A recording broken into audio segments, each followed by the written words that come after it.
This time, it's not simply a violent fight or another on-camera incident.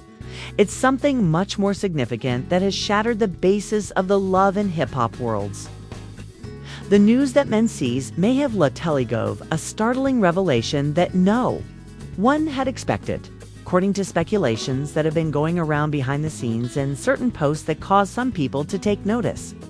NBC has allegedly come up with accusations that Rasheeda's husband, Kirk Frost, has been having a secret affair with another member of the Love and Hip Hop ensemble. We still don't know who this woman is. Unknown, although we are aware that tensions have been rising for weeks, and it now seems like everything is surfacing. Rasheeda's rumored surprise has fans inconsolable, and the Love and Hip Hop production crew is hurrying to us. We analyze what actually happened, what Menzies are saying, and how the situation is developing overall. Has Kirk really gone too far that it may be the end of it all, or is this all drama for the cameras? Up until MindBC arrived at the most recent taping, nobody fully understood why side glances were exchanged. People murmured between takes, and something didn't feel right. This shocking discovery has the cast reacting. The Love and Hip Hop set had been surrounded by a tense environment for days. He maintained his phone in his hand, barely said hello to anyone, and seemed to be browsing through something with a face that alternated between disbelief and anger, clearly upset that things had actually started to change. It was seen by all, yet nobody ventured to ask. Not yet. Backstage, Yandy tried to entice him away and asked him what was wrong, but all he could do was whisper back. It's evident that his voice wasn't merely grave. It was risky, and as the buses' volume increased over the next few hours, there were whispers that Menzies had discovered something that may ruin not just one, but multiple lives. The whispers turned into a buzz by evening, and rumors circulated that he was planning to confront Kirk Frost in public. Not just about money or business, but also about a possible affair that might drastically alter the plot of the show. The primary cast was already tense when they got together for a production dinner sponsored by the network. And the mood was supposed to be when the boys finally showed up there. Kirk and Rasheeda were already seated at the far end of the room. Their faces were too serious for small talk. But everyone could sense that something heavy was about to explode. Men came to the table, and silence fell as they laughed and talked with their colleagues in the room, unaware of the storm that was coming. Following him warily, Yandy tried to guess what would happen. "What's good, man?" he asked, looming over Kirk, who finally looked up and smiled, unimpressed. Kirk leaned back in his chair and said casually, but MindBC wasn't in the mood for small talk. "You tell me," MindBC said. "Alternatively, would you like me to retrieve the messages at this moment?" Rasheeda's smile vanished as soon as the room stopped and several phones started recording from beneath the table. Kirk's body tensed up. "What? Messages?" Kirk said, trying to sound composed, but his face showed a hint of worry. Taking out his phone, Men said, "Don't play dumb." And he pressed it a couple of times and turned the phone to show Kirk the screen. "With the message, I wasn't even looking for it, man. Someone sent this to me, and if it's fake, you can tell me right here and now."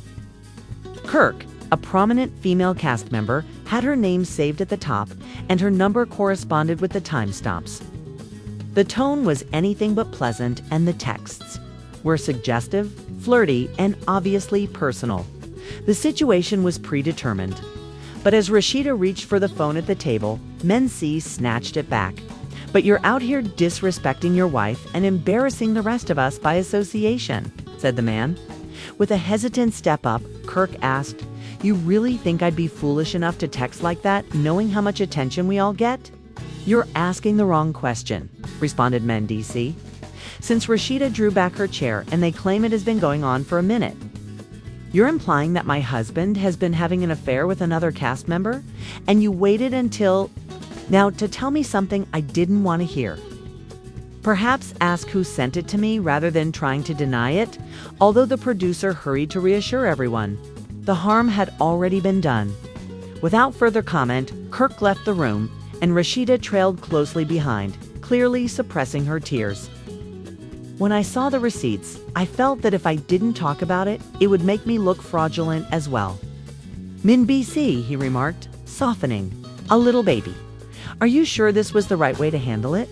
Yandi shook her head and stayed by Men VCs. I don't care anymore about too much of this fake, he remarked.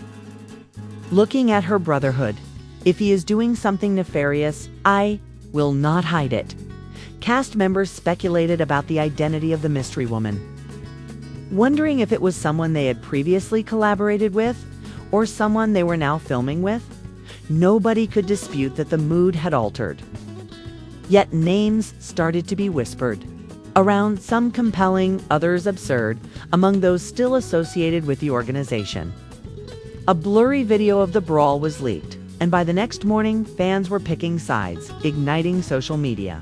Some supported Kirk by Stata Mendes was praised by some for being the only one with the guts to come clean, while Rasheeda remained mute on the internet, posting no cryptic messages or declarations, just complete radio silence. Trending hashtags were hashtag Perk exposed and hashtag men ISI single quotes as leaks. After the fire, some admirers thought she had packed up and fled the marital home, while others said she was forcing Kirk to go live and give an explanation. But Kirk had vanished as well. There were no interviews, posts, or stories, just Mondi's voice. Additionally, he shared a story with a remark, "Some truths don't need captions and not much else." Even stranger was the fact that the alleged woman involved had said nothing at all. Perhaps she was simply frightened of making things worse, but she remained largely unmoved to address the nasty responses on her posts, some calling her a homewrecker and others demanding she provide her side. The production held an emergency cast meeting the next day. To her fans, who already believed she was guilty, even her denial. That silence was telling. Tensions over fallout were high. Rasheeda came by herself, all in black and with a stone face, while Kirk came in sunglasses and scarcely looked at anyone.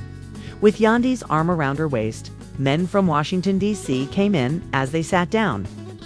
One of the producers remarked, "If these allegations are true, it affects the integrity of everything we're doing. And if they're not, then we need to make sure we're all on the same page." Shielding it from the other producers who had come merely to observe the fallout before things go out of control. "We need to find out the truth." When Kirk finally said anything, Men DC straightened up. "I won't apologize for not being silent. I said what I said and I got the messages. Someone on the team sent the texts. And they said that this wasn't the first time the room fell silent. It's adorable, but you haven't yet identified the sender." With half of the narrative Men's VCs looking him in the eyes, "You're blowing my life up. This is what you truly want to do." If a crew member was engaged, it meant that this went deeper than anyone had anticipated. And the producers were obviously in a panic since they hadn't anticipated this kind of notoriety. It was a complete network of dishonesty, not just a problem with cheating. The conference fell into chaos when Rasheeda disappeared into the hallway, and Kirk stood there in silence, watching her go without a word. It affected him more profoundly than any shouting conflict could. Yet the silence was nearly worse, cold and decisive.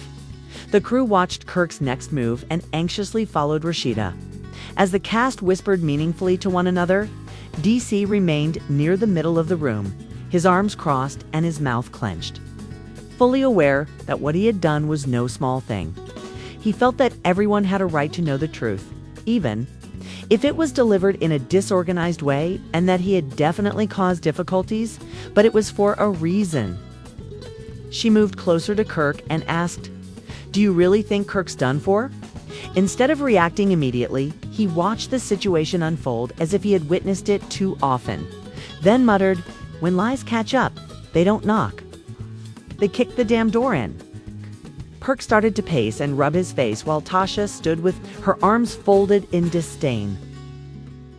It appeared as if she had been waiting for this day, as if the truth had been trapped inside her for too long, because she didn't recoil or turn away. Producers approached Kirk warily and recommended that he take a break despite his faltering voice and waning confidence. When Scrappy unexpectedly showed up on the set, Kirk waved him away, saying, "No, we're airing it all out, let's get it done." Scrappy hadn't been supposed to film this sequence, but word had obviously his eyes darted between Kirk, Tasha, and Mendesk as he asked what the hell's going on. Someone must have called him from behind the scenes because he wasn't one to miss drama, was especially theatrical when it came to his team. In a direct approach, Scrappy stated, "Bro, you really got caught out like this?" while lowering his voice. Kirk looked at him, almost pleading. "It's not what it looks like. It never is until it is." Scrappy shook his head and smiled incredulously.